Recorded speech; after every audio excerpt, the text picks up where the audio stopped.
Here's a question so simple it sounds stupid. Where does money come from? Not how do you earn it.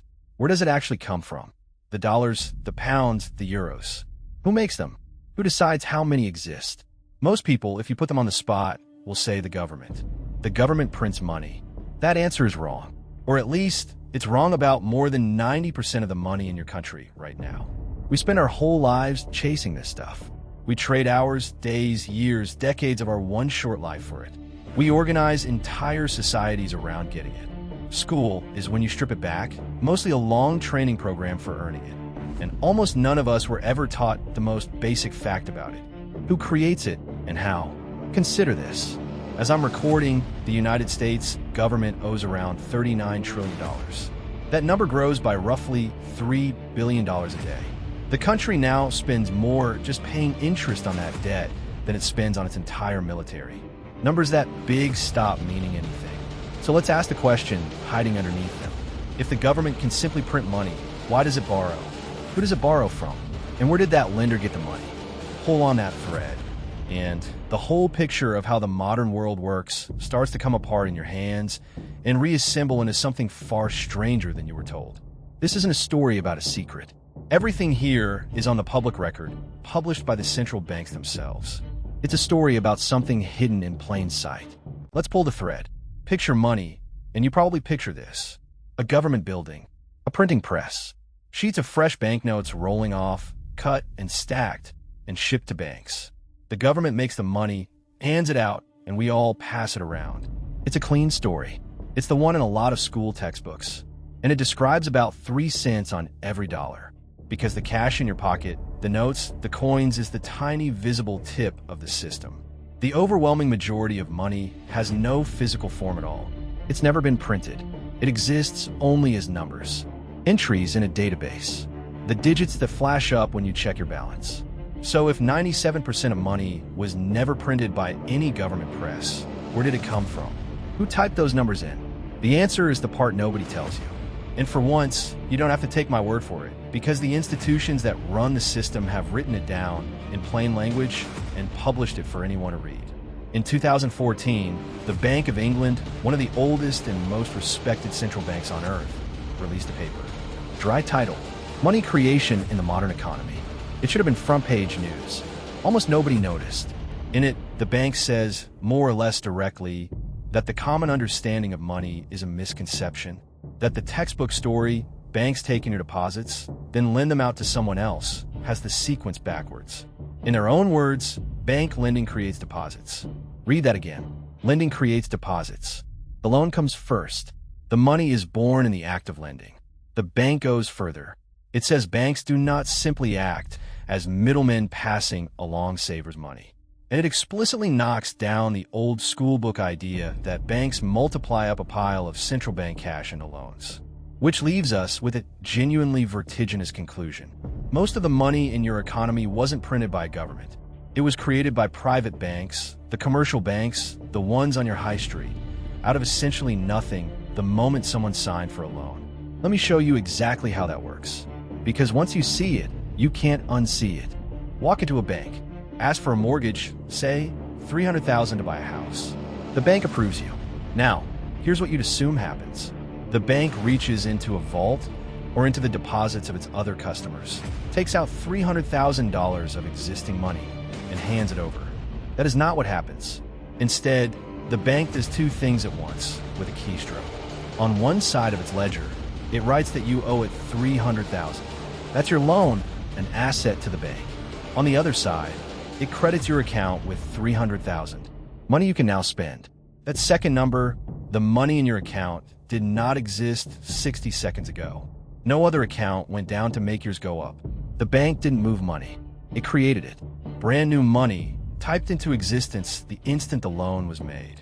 This isn't a fringe theory. It's the mechanism described by central bankers themselves.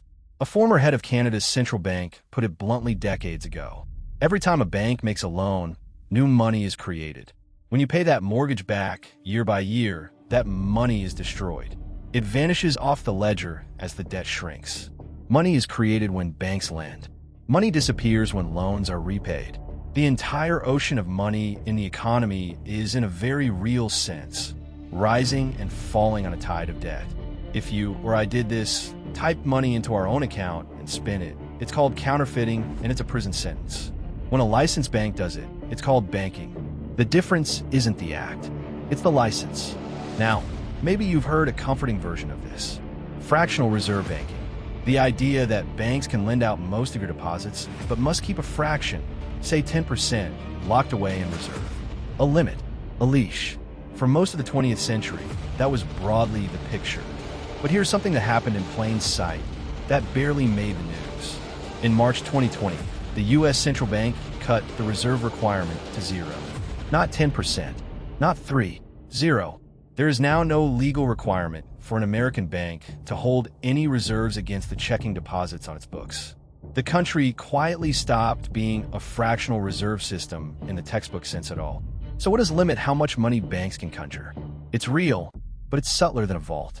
Banks are limited by how much they can lend profitably, by the capital rules regulators impose, by how many creditworthy borrowers actually want loans, and, above all, by the price the central bank sets on money.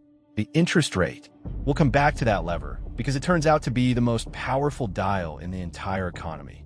This is why roughly 97% of all money in a modern economy exists as bank deposits, numbers in a database, and only about 3% is physical cash. And the pace is dizzying. From the founding of the Bank of England in 1694, it took the banking system more than 3 centuries to create its first £1 trillion. The second trillion took about 8 years. So now you know the trick. Most money is debt, created by private banks with a keystroke, limited not by a vault of gold, but by rules and incentives and the decisions of a central bank. Which raises the obvious question. If money is just created like this, endlessly on demand, what does that do to the money already in your pocket? The answer is the reason your grandparents could buy a house for the price of your car. In 1950, in much of America, you could buy a decent house for around $7,000. A new car for $2,000. A loaf of bread for a handful of cents. You know how that story ends. Prices only ever seem to go one direction. Up. We call it inflation, and we tend to treat it like weather. A thing that just happens, impersonal, unavoidable. But put the last two ideas together. If money is created whenever banks lend, then the total amount of money in the world is constantly expanding. And money obeys the oldest rule in economics. When something becomes more abundant, each unit becomes worth less. More money, chasing the same loaf of bread, means the bread costs more money. That's inflation stripped to its engine. Not bad luck. Not greedy shopkeepers. A direct, mechanical consequence of how money is made. There's a way to see inflation that's uncomfortable but clarifying. As a quiet tax. Nobody votes for it. No bill is sent. But every year the money you already saved buys a little less. And that lost purchasing power doesn't vanish in a thin air. It's the cost of all that new money flowing in at the source. Spending power now, paid for by the slow erosion of the money everyone already holds. For a long time, this was tolerable, even invisible, because wages tended to climb alongside prices. Roughly speaking, until the 1970s and 80s, if everything got more expensive, your paycheck got bigger too, and it more or less washed out. When and why that link weakened, why prices kept climbing while wages for many people stalled, is a huge story in its own right, and a contested one. Set it aside for now. Just hold on to the mechanism. The system is built to make money more plentiful over time, which means it's built, by design, for prices to rise. Here's where it gets genuinely strange. The part that takes a minute to sit right in your head. We just said money is created when banks make loans. But a loan is, by definition, a debt. Which means, in this system, debt and money are almost the same thing. New debt is new money. Pay off debt across the whole economy, and the money supply literally shrinks. A former governor of the Federal Reserve once said it about as plainly as it can be said. If there were no debts in our money system, there would be no money. Let that land. We sometimes imagine our economy resting on a foundation of gold. Something solid, scarce, real. It doesn't, and hasn't for a long time. It rests on a foundation of debt. The whole structure is built on owing. And a structure built on debt has a peculiar property. It has a kind of appetite. For the money supply to grow, for there to be enough money sloshing around to keep a growing economy moving, there generally has to be more borrowing. Households, businesses, governments taking on more debt, creating more money. Now, I want to be careful here because this is exactly where a lot of people slide off the rails into doom. You'll hear it framed as a trap that must end in collapse. A machine that has to keep accelerating until it explodes. The honest version is more measured.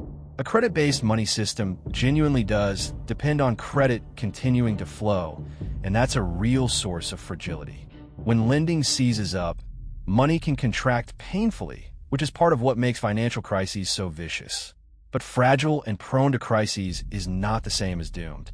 Plenty of serious economists think a credit-based system is workable, even superior if it's well managed. Whether it is well managed is the real argument. And the people doing most of that managing work for an institution we haven't properly met yet. So let's meet it. Most people can name their president, their prime minister, a dozen politicians. Very few can name the person who arguably has more day-to-day power over their economic life than any of them. The chair of the central bank. A central bank is the institution that manages a nation's money. It's the bank for the banks and the bank for the government. And it holds two extraordinary powers. It can create money directly at will in quantities that commercial banks can only dream of. And it sets the single most important price in the entire economy. The interest rate, the cost of borrowing money itself. Think about what that dial does. Turn it down, and borrowing gets cheap, so people and businesses borrow more, which, remember, creates more money, which fuels spending, hiring, rising asset prices, a boom.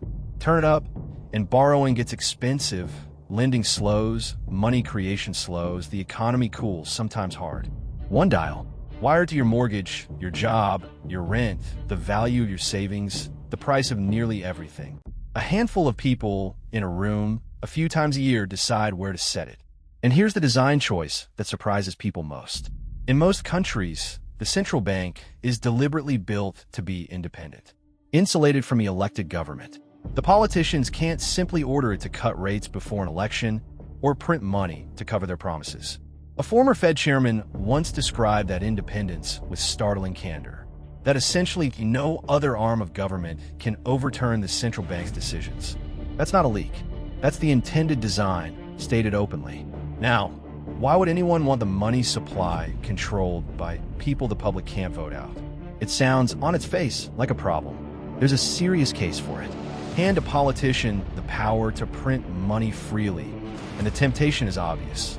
Print, spend, get reelected, and let the inflation arrive after you've left office. History is littered with currencies wrecked exactly that way. Independence is meant to be a firewall, to let cold, technical decisions about money be made without the heat of the next election. That's the argument, and it's not a stupid one. But there's an equally serious objection, and you don't have to be a crank to make it.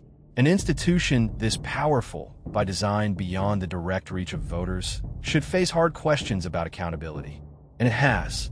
You can find footage of lawmakers pressing central bank officials and walking away visibly unsatisfied, unsure who exactly is keeping watch over decisions that move trillions. Critics argue that the people who run monetary policy are too close to the very banks they're supposed to oversee, that the watchmen and the watched share too many doors.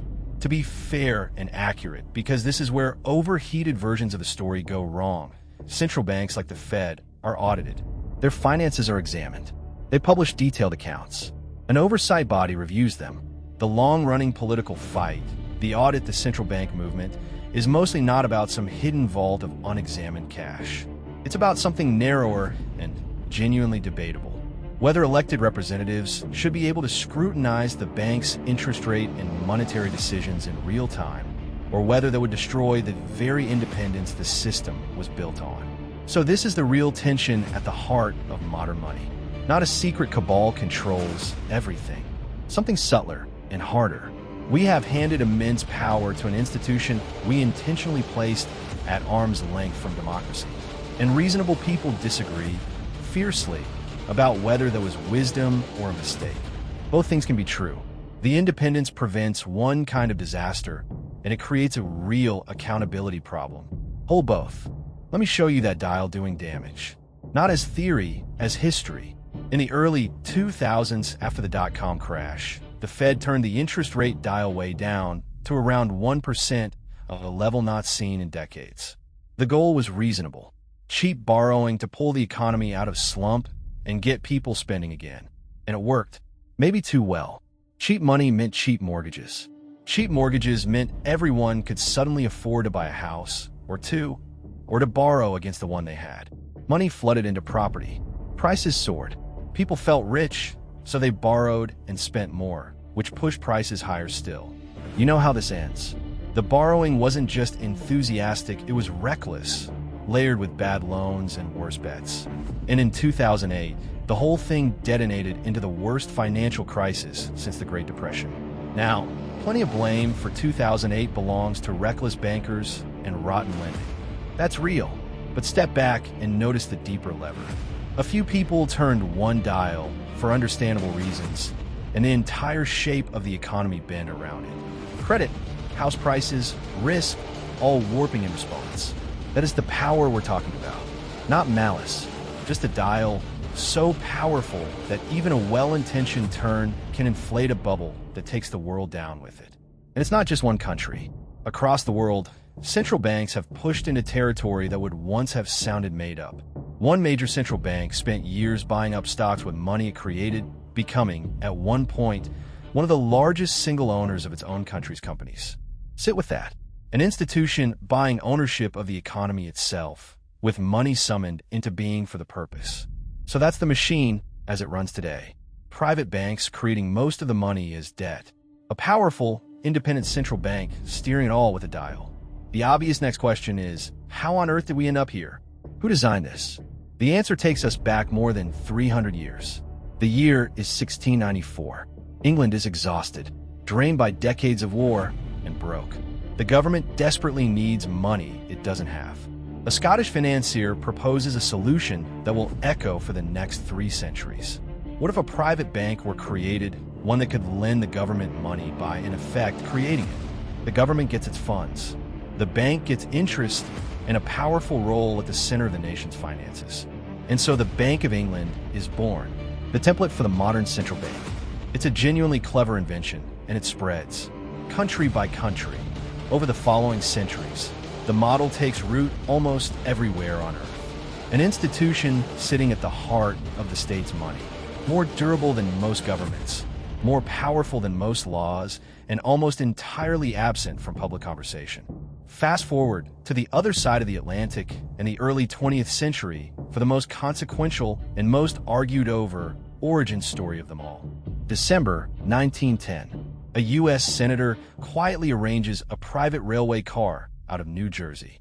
On board, a tiny group of men, among the wealthiest and most powerful financiers and officials in the country. They've been told to avoid being seen together, to dodge reporters' questions about why a group like this is traveling as a group. Their destination, a secluded, members-only retreat called Jekyll Island, off the coast of Georgia. For days, behind closed doors, they draft a plan for a new central banking system for the United States. And this part is documented, not invented. They kept it secret on purpose. Years later, one of the participants wrote about it openly, admitting they'd been as furtive as conspirators because they understood that if the public knew this particular group had written a banking bill, it would have no chance of passing. Now, this is exactly the point where the story usually gets hijacked, spun into a tale of a shadowy cabal that secretly seized the world. So let me be careful and accurate, because the truth here is interesting enough. Why the secrecy? Because at the time, Americans were deeply, knowledgeably hostile to the idea of a central bank. Unlike today, the public understood what central banks were and associated them with booms, busts, and concentrated financial power. A bill openly authored by Wall Street's biggest names was politically dead on arrival. So it was repackaged, renamed, its origins obscured, and sold to the public and to Congress. And in 1913, it passed, becoming the Federal Reserve. Here's the honest reading. The secrecy was real. The maneuvering was real. The concern that a system designed by bankers might serve bankers. That's a legitimate, lasting critique, and serious people have made it for over a century. But the leap from a small group secretly drafted this to a hidden hand secretly rules the world is exactly that. A leap unsupported by the evidence. The Federal Reserve is a public institution with governance, published accounts, and oversight. The fair thing to sit with isn't a fantasy of total control. It's something more grounded and more troubling. One of the most powerful institutions in modern life was, at its birth, deliberately hidden from the people it would govern. You can find that genuinely unsettling without inventing a conspiracy. I do. For a long stretch of the 20th century, there was at least an anchor. After the Second World War, the world's major economies agreed to a system, named after the New Hampshire town where it was negotiated, in which the US dollar was tied to gold and most other currencies were tied to the dollar. You could, in principle, trade dollars for a fixed amount of gold. Money was leashed to something physical and scarce. A side effect was beautiful for anyone trying to build something. Currencies barely moved against each other. Exchange rates were stable, predictable, year after year. You could start a business across a border and actually forecast your costs and profits. In a real sense, planning was easier. Then, in 1971, under the strain of a falling dollar, money flooding toward gold, and the cost of the Vietnam War, the U.S. president went on television and severed the link. He framed it as temporary. It was permanent. From that day, the dollar was anchored to nothing physical at all. And because the world's currencies were anchored to the dollar, they were now anchored to nothing physical either. This is the world we still live in. Money like this has a name: fiat, from the Latin for "let it be done." Money that is money simply because the government declares it so, and because we all act as if it is. You'll often hear this described as money backed by nothing. I push back on that phrasing because it smuggles in despair the facts don't support. Fiat money isn't backed by nothing. It's backed by something less tangible but very real. The authority of state, its power to tax, the productive economy standing behind it, and the collective confidence of millions of people that the note in your hand can be traded tomorrow for bread or rent or someone's labor. That confidence is a genuine foundation. It's just a fragile one. And part of what sustains it, honestly, is that most people never look closely at how the whole thing is built, which is the very thing we've spent this video undoing. So now you can see the full machine and the long road that built it, which leaves the only question that actually matters. It would be easy to end this by telling you the system is a scam. It would get more clicks. It would also be intellectually lazy. The truth is genuinely contested by smart, serious people. So let me give you both sides as fairly as I can and let you weigh them. The case in its favor: a flexible, credit-based money supply steered by a central bank give a society a powerful tool. When the economy is collapsing, the central bank can ease, lend, and create money to stop a downward spiral from becoming a catastrophe. Exactly what was attempted, with real, if imperfect success, in 2008 and again in 2020. Tying money to a fixed lump of gold sounds disciplined, but it's also a straitjacket. Gold-anchored systems were prone to brutal, grinding deflation that crushed ordinary borrowers. And independence, for all its democratic awkwardness, really does protect the currency from politicians who'd happily debase it for a short-term win. By this reading, the system isn't a trick. It's a hard-won, imperfect tool for managing something genuinely difficult.